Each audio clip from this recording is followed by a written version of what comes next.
Como que você olha assim para o Brasil? Você acha que hoje é um momento que a gente está vivendo de oportunidade? Ou você concorda e fala assim, pô, não vou comprar mesmo, acho que tô nessa linha mais pessimista? Como que você vê?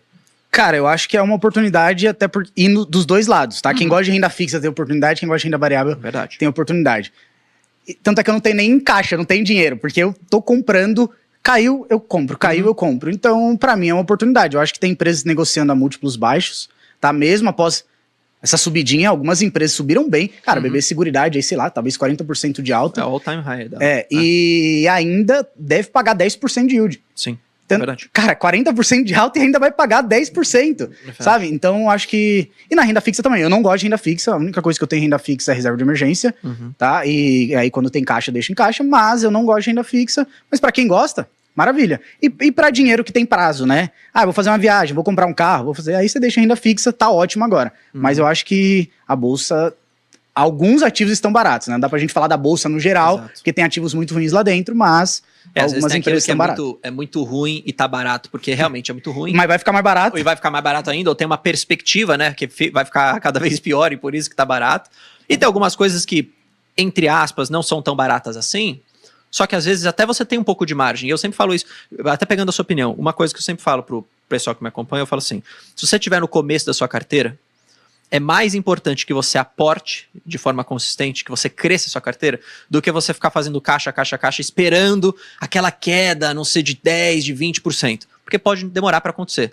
E às vezes nem acontece. E às vezes nem acontece, exato. E aí eu sigo o princípio que é assim, eu estipulo um preço máximo para comprar uma determinada ação. Vamos supor 10. Se estiver 9,50, eu tô comprando. Se tiver 5, eu tô comprando também. A diferença é que eu compro mais a 5 do que eu compro a 9, mas eu sempre estou comprando. Como que você vê esse tipo de estratégia? Porque, até te trazendo um paralelo, a gente teve a Luísa Barça aqui no podcast. E aí eu, inclusive, assisti. E foi muito legal, inclusive. E aí eu lembro que eu perguntei de Banco do Brasil na ocasião para ela, e Banco do Brasil estava barato, só que ela falou, eu não estou comprando porque meu preço teto é tal.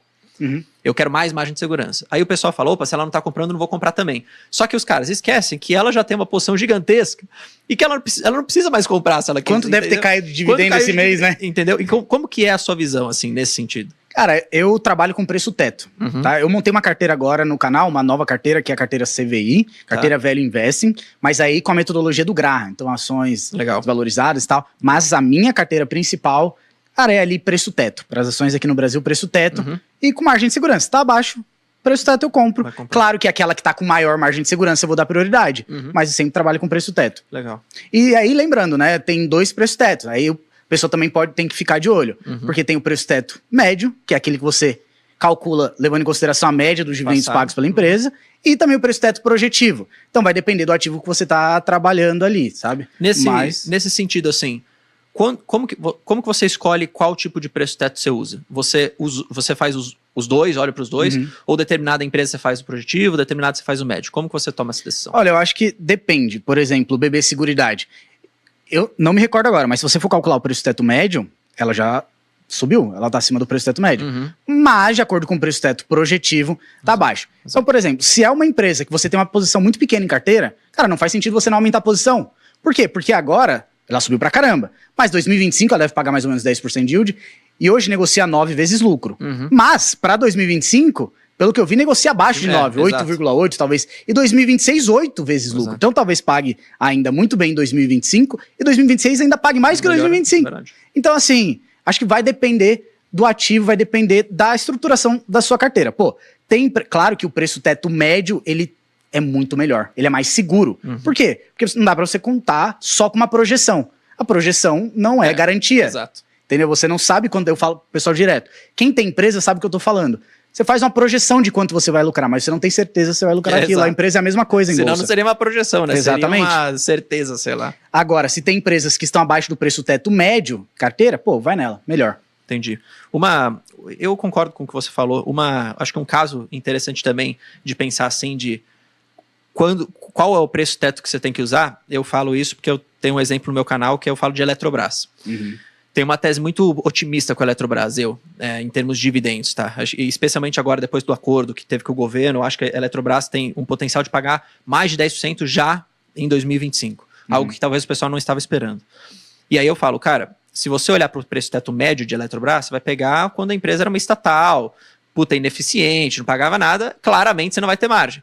Só que faz sentido você olhar para o médio para a Eletrobras? Já nesse ponto É não o que faz você estava sentido. falando, não faz sentido, porque a empresa mudou, é um negócio novo, entendeu? Então é melhor você olhar para a projeção. Com certeza. No caso de BB Seguridade, você pode fazer um híbrido, talvez, como você mencionou. No caso de Banco do Brasil, você pode fazer um híbrido também. Ou algumas outras empresas são mais reloginhos, sei lá, às vezes uma transmissora, tirando esses outliers de picos de ciclo de investimento. É muito reloginho, então você pode usar médio. Eu penso assim, eu concordo 100% com o que você falou.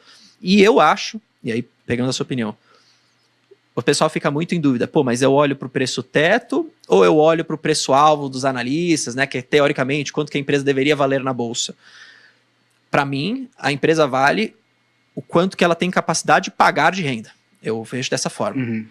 Então eu meio que tô nem aí pro preço-alvo, né? Cara, me desculpe sei os se você analistas, tá- mas é, eu não sei não se- olho pro preço-alvo de vocês. Nem eu, cara, nem eu também, porque é aquilo, o preço-alvo é uma projeção, como você estava falando, né? E os caras às vezes têm uma projeção que daqui a 5 meses mudou. Ah, eu achava que era 20, Com agora eu acho certeza. que é 10. Pô, mas Cara, aí, às vezes entendeu? nem chega a dar 5 meses, entendeu? Você É tá... verdade. De tão louco que é o nosso mercado no Brasil, né? Com certeza.